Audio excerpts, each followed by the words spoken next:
శివుడి కంటే గొప్ప దేవుడు ఉన్నాడా? ఆ దేవుడెవరో తెలుసా? ఒకసారి శివుడు గాఢంగా ధ్యానం చేస్తుంటే పార్వతీదేవి ఒక ఆశ్చర్యకరమైన ప్రశ్న అడిగింది. మీరు దేవుడే కదండి, మీరు ధ్యానం చేయటం ఏంటి అని. అప్పుడు శివుడు ఇలా అంటాడు, నాకంటే దేవుడు ఉన్నాడు పార్వతి.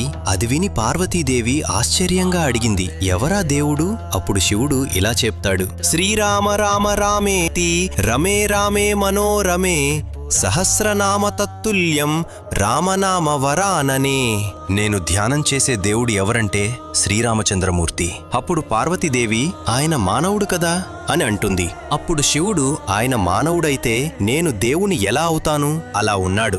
అదే పొద్దున్న 10ంటికి పట్టాభిషేకమని రాత్రి 10ంటికి వనవాసం అంటే రెండిటినీ సమానంగా తీసుకోగలిగినవాడు ఎవరైనా ఉంటారా ఈ సృష్టిలో పార్వతి? శివజ్ఞానం అంటే అదే కదా, శివజ్ఞానం అంటే అదే కదా. అటువంటి మహానుభావుడైన శ్రీరాముడినే నేను ఆరాధిస్తున్నాను.